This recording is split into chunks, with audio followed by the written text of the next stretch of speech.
Hello everyone, my name is Lux Diablo and I'm honored to be a co-host for the first ever Eevee Expo. Today we'll be giving you a look at exclusive trailers, behind the scenes showcases, and insightful interviews from the Pokemon fangame and ROM hacking communities. I'll be hosting this expo alongside fellow fangame developer Cade. Hello everyone. What you just saw was a trailer for the upcoming fangame Swirling Seasons, based on YouTuber Loxton and Noggin's Cascade video series. We hope you look forward to a journey through the Cascade region with exciting challenges and intriguing mysteries. That said, let's move on to our first batch of headlines in today's expo.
I've always been one of the biggest nerds when it comes to Pokemon ever since I got a copy of Pokemon Yellow back on a Game Boy.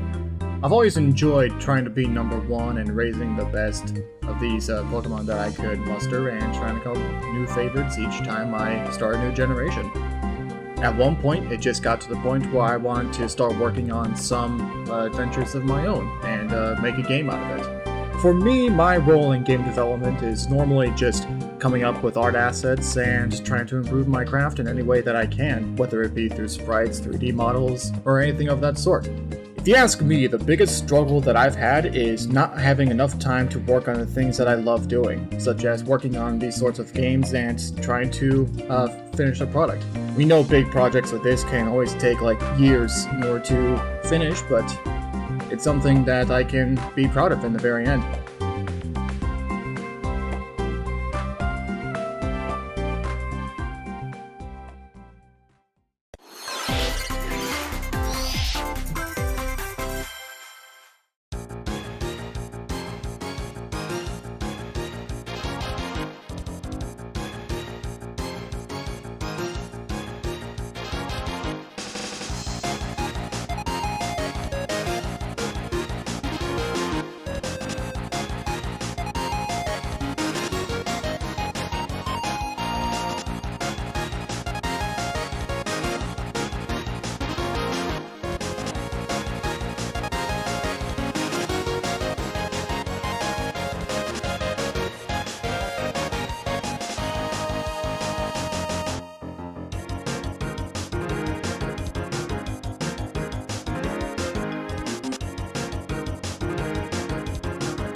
How would you feel knowing the destiny of this world? Could you resist acting on it? How do you know you're changing the future for the better?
I will be seeing you very soon.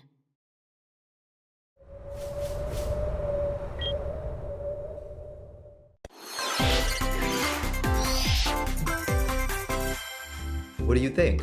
We've taken a look at a lot of trailers, so hopefully something's caught your eye so far. Some of these games are available for download in the description, and games without downloads will have links to their relevant social media or information posts. Before we take a look at some more fan games, we'd like to take a second to talk about some of the events that happen within the community. Many popular fan games originate from the Relic Castle game jams, and similar events, such as the Pog Jam, have sprung up as well. Recently, the second Pog Jam took place. It's a week-long game jam geared towards helping people learn about how to develop and release a game. An astounding 19 games were released, and the event was a very large success overall. On screen now are some clips from various games that were submitted to this jam. We'd like to congratulate all of the participants for being able to make a fan game in just 1 week, an incredible feat to be sure. We had an opportunity to speak with Thundaga, the main coordinator of the Pog Jam and the creator of many Pokemon Essentials tutorials, which have helped many fan game developers over the years. Here's what he had to say. Hello everyone, I'm here today with Thundaga, the developer of many fan games such as Pokemon Splice, Pokemon Bushido, and both installments of the Go Golisopod series.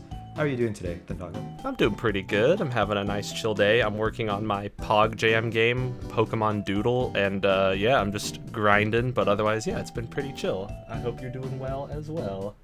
I'm doing pretty good, thank you for asking.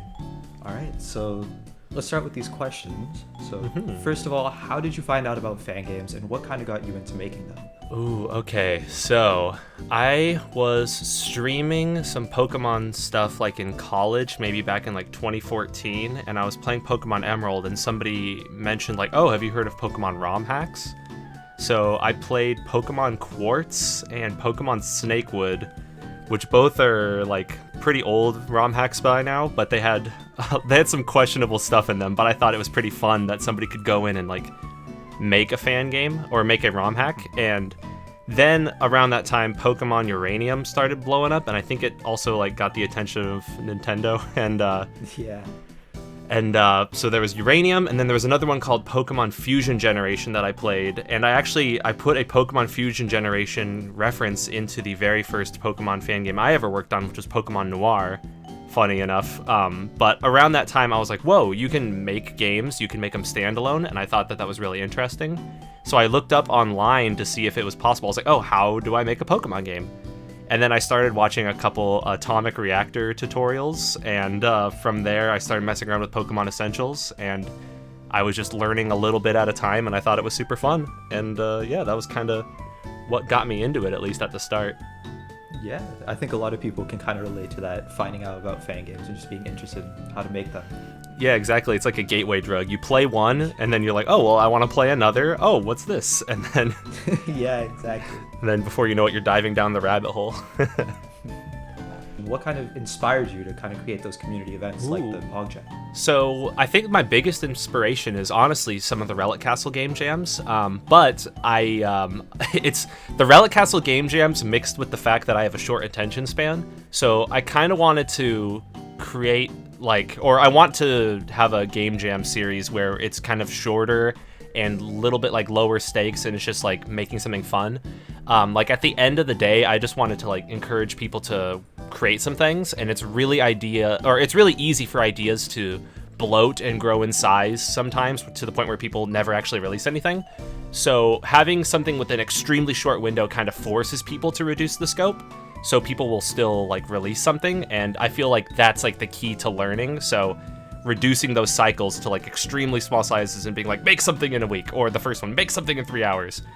And I'd like to do more of that, kind of just like force people, because that's like the biggest barrier to learning stuff. There's a lot of people who kind of like have a massive idea for like a huge world, and they're going to make 20,000 Pokemon in their game, and then they never release anything ever. But it'd be so much, you'd learn a lot more, I think, from just like, making a game with like 3 routes and sharing it with a friend and getting their feedback and stuff. So that's kind of like at the heart of the Pog Jam.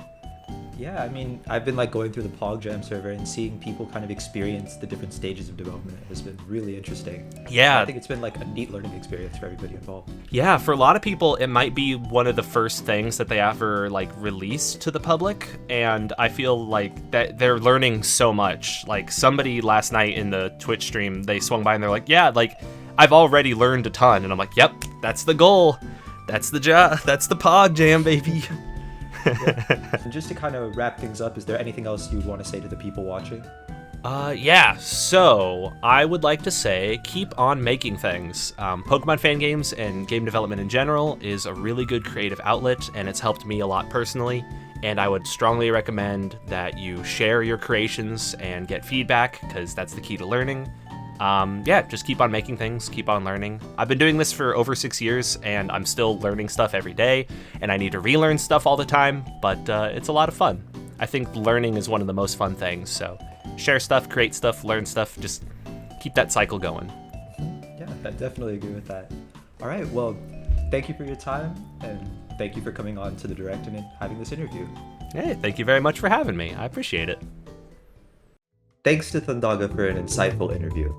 Learning about the mindset behind these events and tutorials has been very educational. Speaking of community events, the Relic Castle Game Jam number 8 is taking place. In this jam, you're welcome to make any kind of game you like, Pokemon-based or not. The optional theme this time around is simple, so we look forward to seeing your simple yet charming projects. This event lasts until August 10th, so start working on your entries while you can. Now, let's take a look at some more exclusive fan game trailers and reveals.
Every game is a pathway to fate, but every choice you make shapes the destiny you'll face in it. Pokemon Fated Destiny.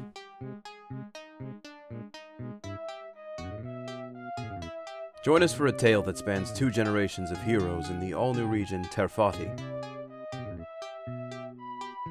Experience the origins of the new generation Shadow Pokemon in the prologue as Agent Azure, a Pokemon journey that focuses on narrative strength to set the groundwork for future installments. Team up with Professor Cypress and your team of long-term Pokemon family, all who actively participate in your mission.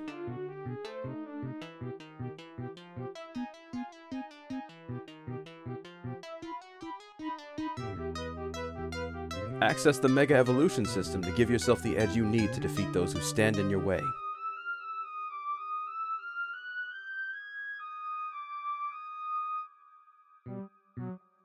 Utilize the all-new Xenogear to replicate TM's Pokemon moves and grant Azure power via the bonds he's created.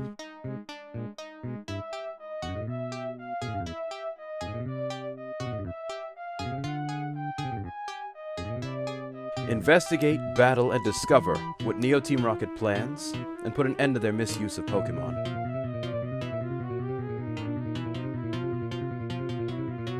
In this journey, you and Azure will walk a final hallway to fate. How will you decide your destiny ends?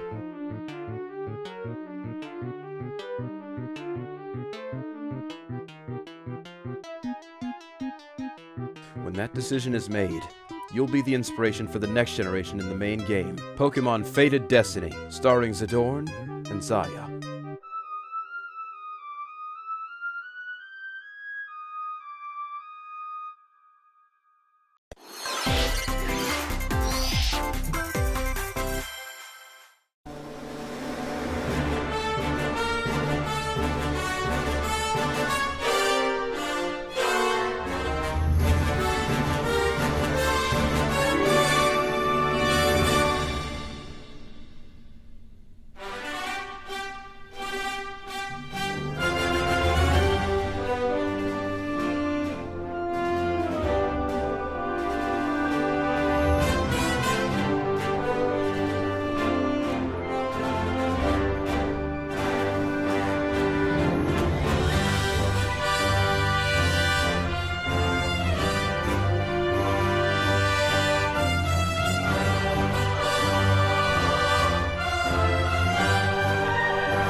There's a lot to look forward to from the Fangame community. Making a non-profit project like this is serious work, and there's a lot of technical and creative skill behind the scenes on each one of these fan games. In this segment, we'll be showing off engines and resources that can help you make your own games, or at least understand what exactly goes into making a Pokemon fan game. Of course, the most popular engine is the Pokemon Essential Starter Kit for RPG Maker XP. This kit, developed by Maruno, is perfect for beginner developers who want to bring their creative visions to life. With a lot of included features and modular resources, Pokemon Essentials makes it super easy to implement your ideas and stories into a real video game. Recently, Pokemon Essentials received its version 20.1 update. This update introduced all existing Pokemon up to Generation 8, improved map rendering on certain devices, reworked and simplified a lot of the behind-the-scenes work, and brought a ton of quality of life changes to Essentials. The other side of fangame development is ROM hacking, and big improvements have been recently made in hacking Pokemon Black and White. Our very own Sasquatch sat down with PlatMaster from the ROM hacking community to discuss some of the recent progress. Hey there folks, let's continue this tech segment with a a very peculiar interviewee from the ROM hacking community. So our next interviewee is very special. His name is PlatMaster, and he's a pioneer of the Gen 5 ROM hacking scene, and he's here to talk to us about the recent advances about ROM hacking, the DS games, as well as some insight in how research and development occurs within the scene. Hi, pleasure to have me. Oh yeah, I need you to introduce yourself first. Hi, I'm PlatMaster. I'm a Gen 5 researcher. I researched the entirety of the game engine in Generation 5, along with some other people. And what we're aiming to do is make Generation 5 easily modifiable and accessible to anybody who chooses to modify Gen 5. So, yeah. That's really awesome, man. What does it mean to hack Gen 4 and Gen 5 games over using RPG Maker? So that's a good question. So essentially, what it means to modify these games is you have the original atmosphere of the game that's pretty much already there. And if you want to constrain yourself to those limits of trying to express yourself in that atmosphere, modifying those games makes it a lot easier. And additionally, you don't have to recode the entire game from scratch just to try and emulate that atmosphere or do something similar. So I think that's one of the biggest things that the game hacking community would be able to do that something like a RPG Maker version of the game wouldn't be able to. I think a lot of people have the misconception that ROM hacking is inaccessible, but during the last few years, plenty of advancements have been made with ROM hacking tools. How easy is it now to hack Gens 4 and 5? That's also a very good question. I would say that it's a lot easier to hack the games than it was like maybe a couple years ago, to the point where it's possibly very easy to even do things like, let's say you want to rebalance the entire trainer roster in the game, or you want to change the wild encounters on like Route 47 or something, or let's say you want to make it so that Alder has level 100 Pokemon. Stuff like that, I would say, is relatively trivial nowadays, and because of that, it's a little bit easier to modify the games. Obviously, that's just talking about certain aspects. There's some other aspects of the game which are still harder to modify, which I will possibly cover in a little bit. How does research and development occur in the ROM hacking scene? Who and what makes it all possible? So, in the way we think about it is that research is essentially someone trying to figure something out. Let's say I really want to know how to change the songs in the game. I kind of just sit there and I'm like, okay, how do the songs work in the game? And then I put effort and time into going through, trying to figure out how to get the songs, how to understand how these songs work, how the structure of the songs are. And then I try to put my own songs in with that structure.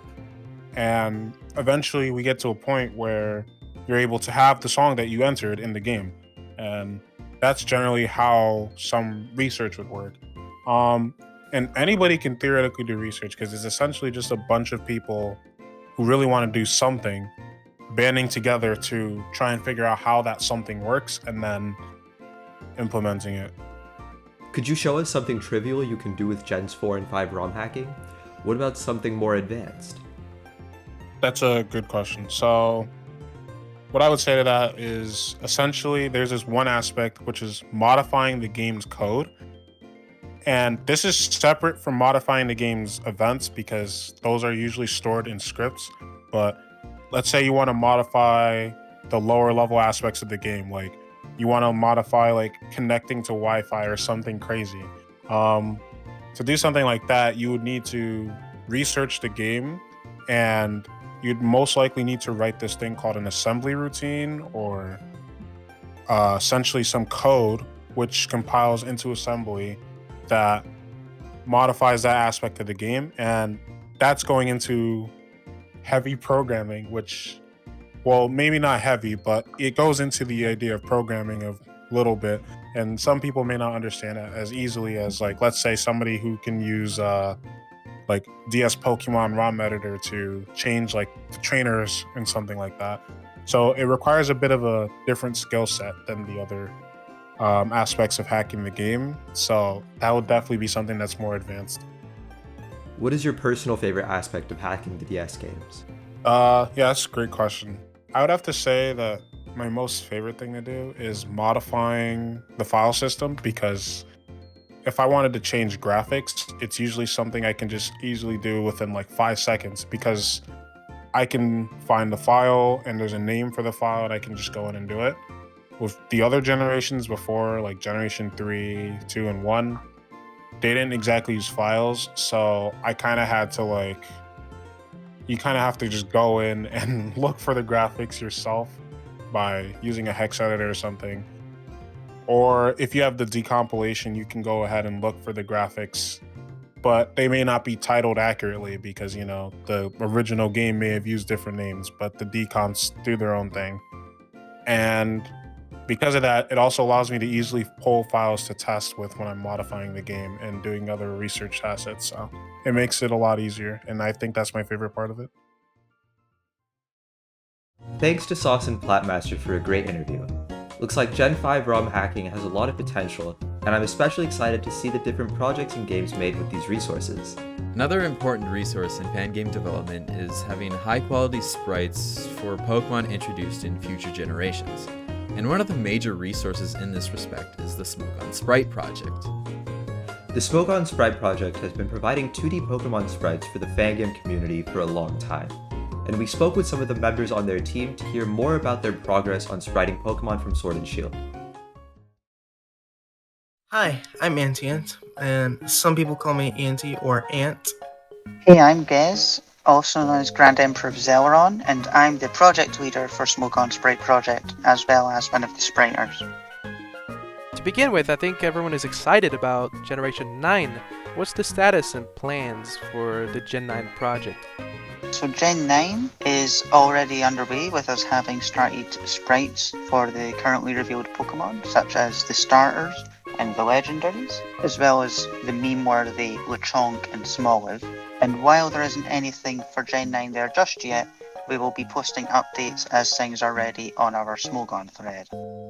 We've only mentioned the static sprite work you guys are doing, but you also have some very, very talented people animating all of those sprites by hand, so people can use them in their Gen 5 inspired projects. How's that going? So far, animating the sprites themselves has been a little difficult, especially for the Pokemon with over 100 cosmetic forms, but the process of actually getting everything done overall has been pretty smooth. Recently, it's been going a little bit slow because our animators are busy with other things going on in their lives, like their own fangame projects and stuff. Right now, Gen 6 is about a little under a quarter done. Gen 7 has almost half, and Gen 8 about a quarter. At first, when I was introduced to the Smogon Sprite project's work, I thought the team behind it would be huge. And I was really surprised to find out that there's only a few of y'all. How many members are in the team right now, like working, active? Are you looking for anything specific, recruitment-wise? Yeah, we have around 15 people working in the project right now. 8 spriters and 7 animators. Recently, a new batch of spriters have joined us to help us with spriting the new forms and Pokemon introduced in Pokemon Legends Arceus and Generation 9. We are currently looking for animators. We're really booked on spriters since a majority of them are active right now. So, how's it like working for the Smogon Sprite project as an animator? Working with the Smogon Sprite project has been pretty fun so far. Everyone chips in, they help out with the animations. Even the spriters chip in a few times. Mostly the spriters, actually. And sometimes the standards are a bit high, and that causes the animations to take a bit longer to take than I usually like. But in the end, they all come out looking pretty well, in my opinion. So, if everyone can chip in any part of this process, what does that process typically end up looking like? Is it chaotic? A lot of the time, a person will reserve a Pokemon, then post their first draft on our Discord server, People then chip in with feedback, whether it be about colour, shading, shape, and the artist will come back with revisions. This will happen quite a bit with it bouncing back and forth until we land on something everyone's happy with, where it will then go through QC for those final touch-ups to fix things we never noticed, as well as make everything stylistically consistent. And even then, sometimes we post a sprite and get feedback from the community, either pointing out mistakes or making suggestions to how things could be different, which means the sprite will then sometimes go back into QC even after being posted. So finally, I'd like to ask a little bit about the history behind the SSP. So what was the original goal when starting out the project? Did it always have Pokemon fan games in mind? How widely spread are the sprites used nowadays? The project was initially started by Lael for Pokemon Showdown, so that it could include sprites for the Pokemon revealed in X and Y, and when people wanted to use the sprites option on the site. But when Paragon became the project leader, he really expanded the project, so it now included icons in the various styles such as 3DS, GBA and Switch, made the project free for use, and that's when our work really started to be used by the wider community, whether it be fan games, fusions, and even cross-stitching. Big thanks to the Smogon Sprite project team for taking the time to sit down with us. I'm sure you can understand how daunting a task this is now that you've seen their progress. I know I do.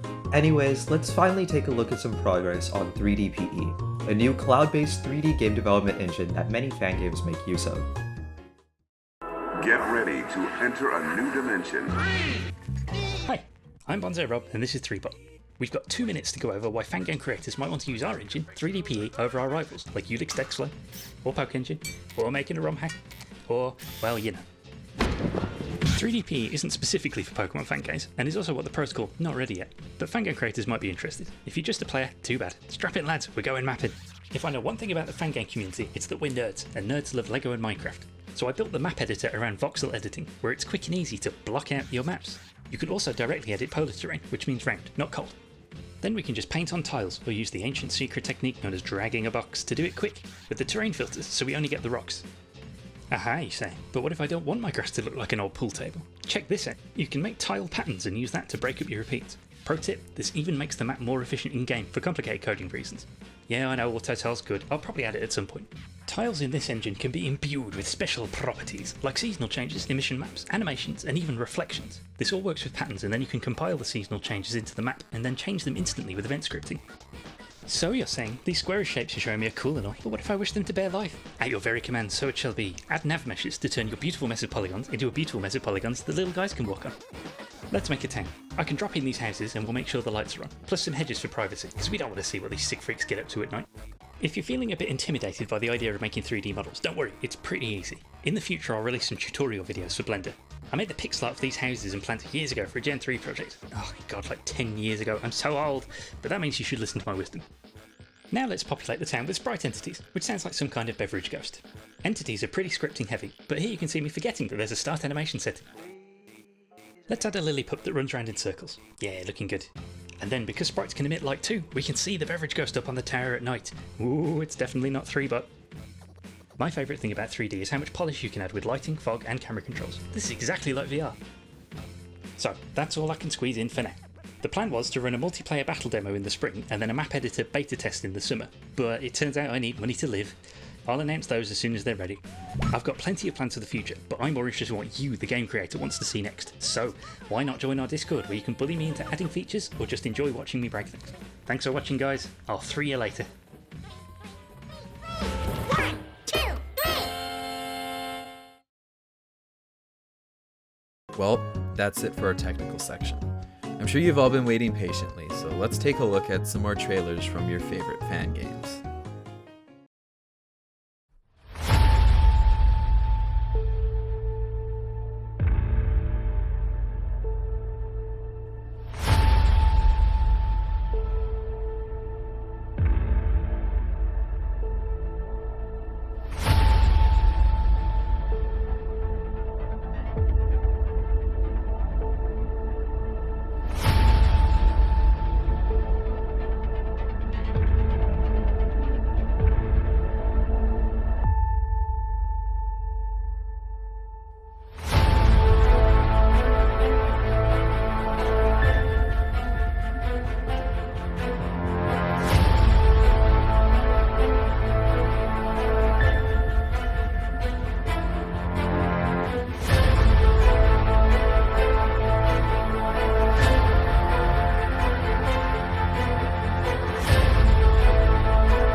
We're almost done with the trailers, but we have one more interview before we wrap up. Chase from the Eevee Expo team was able to talk to two of Pokemon Reborn's lead developers. Here is that interview. Alrighty, hello everyone, and welcome to our interview of Amethyst and Andracass, two of the developers of Pokemon Reborn, which episode 19 just released here in the last, what was it, about a month now, officially? Yeah, about. Please, my mother calls me Andracass. Just call me Cass. Kind of starting out, how do you two feel about the release of E19 so far, just and how it's been going? This is like the smoothest thing that I've ever seen in my life, and I still kind of can't believe it. Yeah, it's been a lot cleaner than I expected, and granted, there have still been some issues, but I was expecting all the mayhem and hell to break loose, so that's nice. It's been good. I'm glad that people have really enjoyed it for the most part. I was expecting a giant hellfuck nightmare of just actually I should consider this. Giant hellfuck nightmare of bugs and issues and everything breaking and people showing up and ruining the game for everybody else, but like everything went really well. I guess, I suppose we spent like, months testing it out in advance. We did.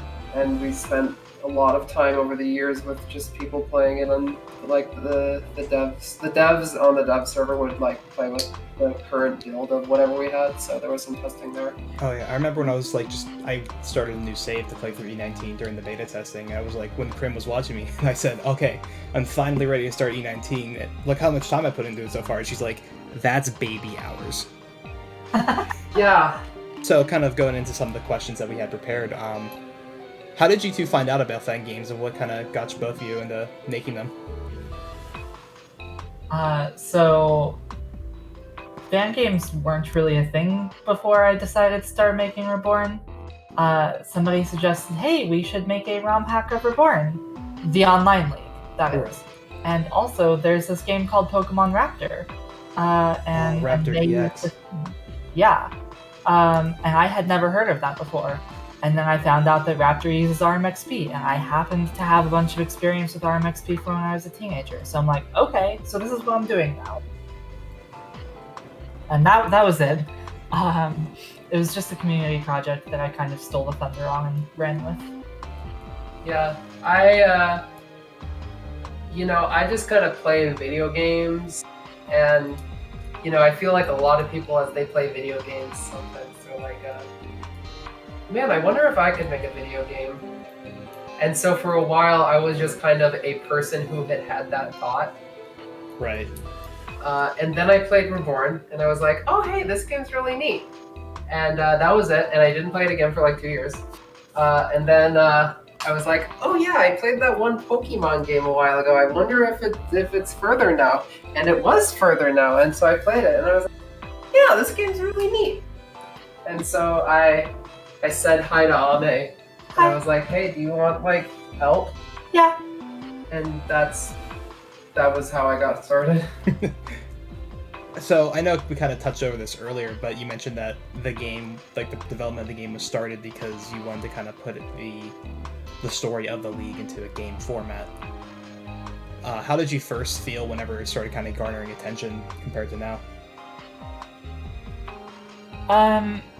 So I remember distinctly, I couldn't tell you when, but I do remember distinctly, I woke up one day and like 5 people excitedly DM'd me saying, yo, Shofu started playing your game. And my response to that was, who? But that was definitely like the big first thing that really got it going on momentum. Mm-hmm. And I'm like, huh, okay, cool. I didn't really have a whole lot of strong feelings about it at the time, partly because I didn't know who he was. But like in retrospect, I see how that is a huge leap forward from stuff. Right. So I can't say I really had strong feelings at the time. I was just kind of doing my own thing.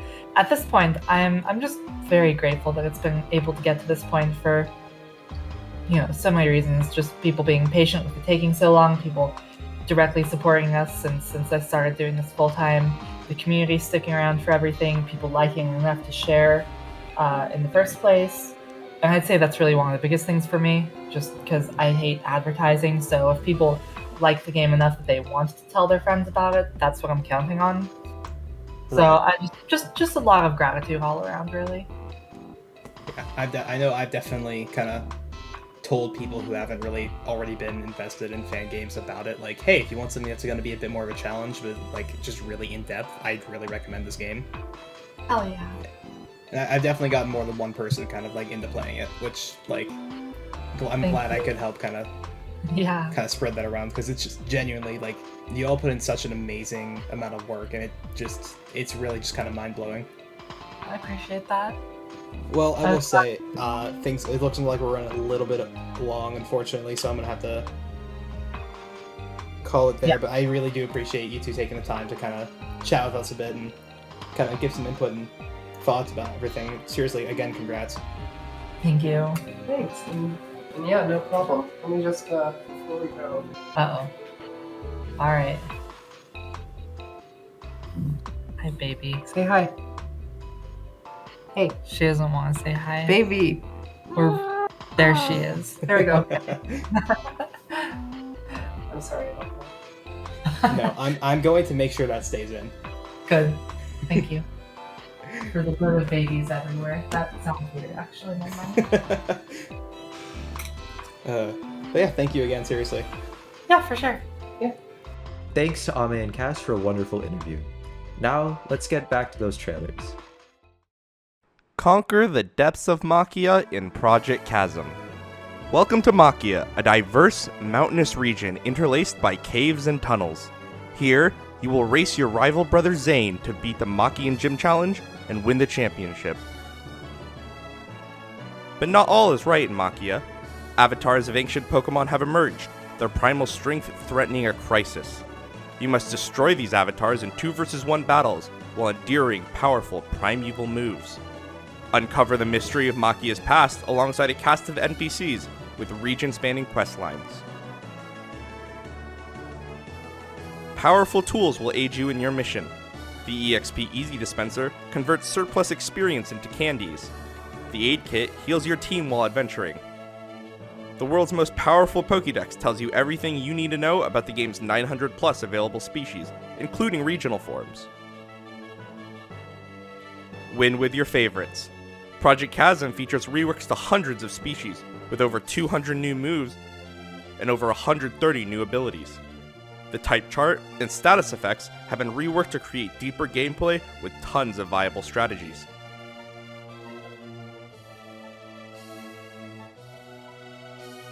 Customize your Pokemon with new battle systems.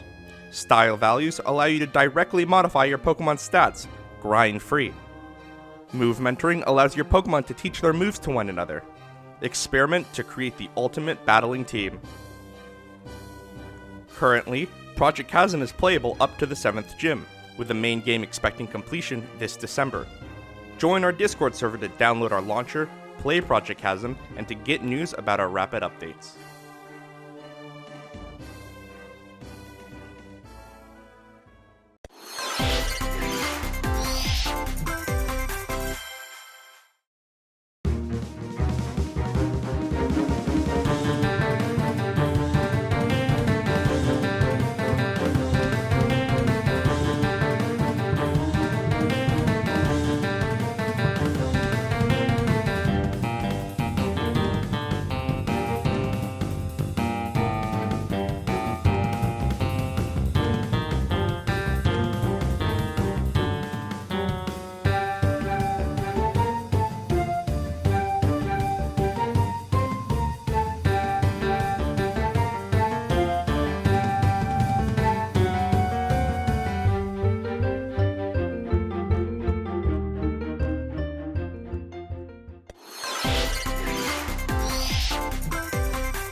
There we have it. I hope you all found that last round of trailers interesting, because I sure did. We'd like to thank you all for joining us. We hope that by creating the Eevee Expo, we're able to spread the word and bring light to all of these fantastic fan games in development. Absolutely. We hope you all enjoyed the trailers and information today. We also hope to continue doing more Eevee Expos in the future, so if you are interested in participating, please get in contact with us on our linked social media. Additionally, if you have any feedback on how we can improve the Eevee Expo going forward, feel free to leave a comment letting us know what we can change.